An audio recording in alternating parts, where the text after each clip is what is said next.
26 तारीख को मान्यवर ये कहा गया कि 20 सेंटीमीटर से ज्यादा वर्षा होगी, भारी वर्षा होगी, लैंडस्लाइड होने की संभावना है, मड भी रस होकर आ सकता है और लोग इसके अंदर दबकर मर भी सकते हैं। घटना क्रमांक 1 वेळ 30 जुलै 2014च्या सकाळची पुण्यातल्या माळीण गावावर दरड कोसळली। सुमारे 50 घरं दरडीच्या खाली गेली। त्यात साधारण 150 नागरिकांचा दुर्दैवी मृत्यू झाला। घटना क्रमांक 2 वेळ 19 जुलै 2023च्या रात्री 11:35 घटना रायगडच्या इर्शाळवाडीची। इर्शाळवाडीमध्ये एकूण 43 कुटुंब राहत होती। त्यांची एकूण लोकसंख्या ही 229 इतकी होती। घटनेतून 124 जण बचावले, 27 जणांचा मृत्यू झाला आणि इतर 53 जणांचा शोध लागलाच नाही। आता कट टू घटना क्रमांक 3 40, 150, 200 नाही तर हा व्हिडिओ शूट होईपर्यंत जवळपास 291 लोकांचा मृत्यू।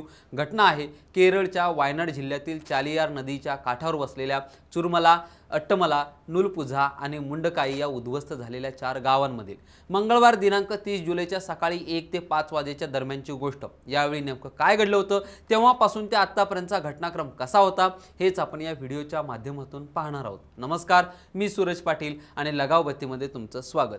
व्हिडिओच्या सुरुवातीला एक आठवण म्हणून तुम्ही जर अजून आमच्या चॅनलला सबस्क्राइब केलं नसेल तर आता सबस्क्राइब करा, जेणेकरून असे महत्त्वाचे व्हिडिओ सगळ्यात आधी तुमच्यापर्यंत पोहोचतील।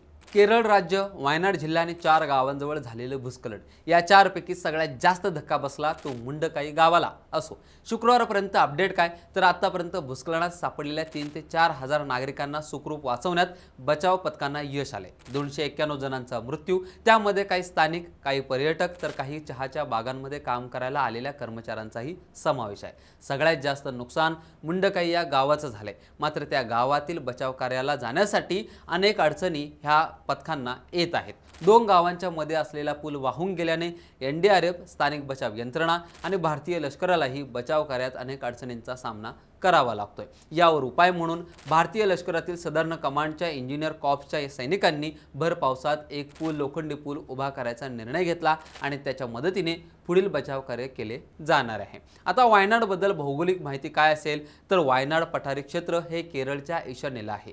भारतीय भूवैज्ञानिक सर्वेक्षणाच्या अहवालानुसार केरळमधील 43% क्षेत्र भूस्खलन प्रभावित क्षेत्र आहे। वायनाडची 51% जमीन डोंगर उताराची आहे, म्हणजेच भूस्खलनाची शक्यता इथं खूपच जास्त आहे। त्यातच वायनाड पठार हे समुद्र सपाटीपासून साधारण 700 ते 2100 मीटर उंचीवर आहे।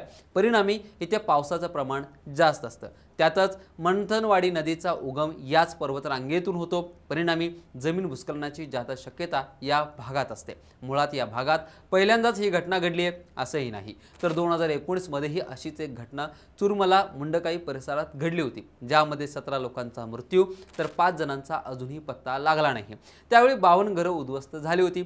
या भूस्खलनाचं कारण हे खाणकाम असल्याचा अहवाल केरळ फॉरेस्ट रिसर्च इन्स्टिट्यूटने सादर केला आहे। 2018 आणि 2019 या 2 वर्षांच्या दरम्यान सुमारे 51 वेळा भूस्खलनाची नोंद शासन दरबारी झाली आहे। चुरामालापासून 4.65 किलोमीटर अंतरावर आणि मुंडकाईपासून 5.9 किलोमीटर अंतरावर खाणकाम सुरू असल्याचं या अहवालात म्हटलं आहे।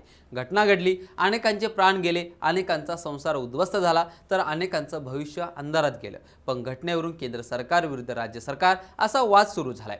अधिवेशनामध्ये अनेक विरोधी पक्षातील नेत्यांनी केंद्र सरकारला धारेवर धरण्याचं काम केलं। यावेळी गृहमंत्री अमित शहा यांनी या घटनेसंबंधित एक आठवडा आधीच दिलेल्या अलर्टची माहिती दिली। 23 तारखेला भारत सरकारकडून केरळ सरकारला अर्ली वॉर्निंग दिली होती। त्यानंतर 26 तारखेला अशी वॉर्निंग दिली गेली तरी 20 सेंटीमीटरपेक्षा जास्त पाऊस होईल, भूस्खलन होऊ शकतं, चिखल वाहून जाऊ शकतो आणि या घटनेत लोकांचा मृत्यूही होऊ शकतो इथपर्यंत वॉर्निंग केरळ सरकारला दिली होती, अशी माहिती अमित शहा यांनी संसदेत दिली।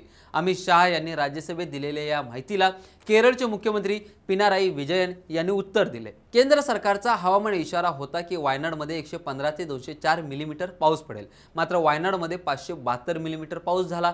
ज्या दिवशी घटना घडली त्या दिवशी हवामान विभागाकडून फक्त ऑरेंज अलर्ट देण्यात आला होता। दुर्घटनेपूर्वी या भागात एकदाही रेड अलर्ट देण्यात आला नाही। भूस्खलनाच्या दिवशी सकाळी 6 वाजता रेड अलर्ट देण्यात आला होता।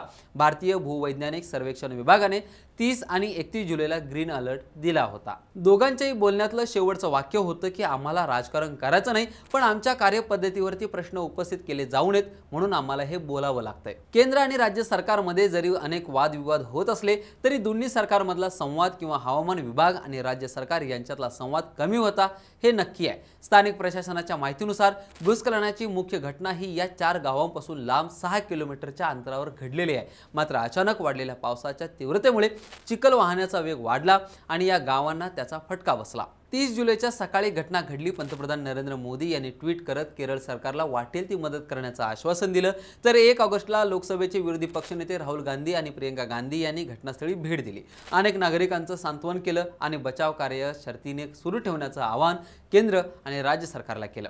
या घटनेमध्ये बॉलिवूड, टॉलिवूड इंडस्ट्रीमधील अनेक अभिनेता अभिनेत्री समोर येऊन अनेक प्रकारची मदत करत आहेत, तर राजकीय स्तरावरूनही मदतीचा हात पुढे केला जात आहे। न थांबणारा पाऊस, सगळीकडे चिखलाचं साम्राज्य, 4 गावांचा एकमेकांशी तुटलेला संबंध, त्यातच नागरिकांच्या आकडेवारीचा न येणारा अंदाज, अशा अनेक आव्हानांना सोबत घेऊन एनडीआरएफ, भारतीय लष्कर आणि स्थानिक बचाव यंत्रणा जीव मुठीत घेऊन अनेक नागरिकांना वाचवण्याचं, चिखलात गाडलेल्या मृतदेहांना बाहेर काढण्याचं काम करत आहेत। हे बचाव कार्य अजून किती दिवस चालेल, अजून किती मृतदेह समोर येतील हे सध्या सांगणं कठीण आहे, पण अशा घटना घडण्यापूर्वी हवामान विभागाचे अलर्ट योग्य पद्धतीने समोर यावेत आणि यावर केंद्रासह राज्य सरकारांनी ॲक्शन घ्यावी इतकंच।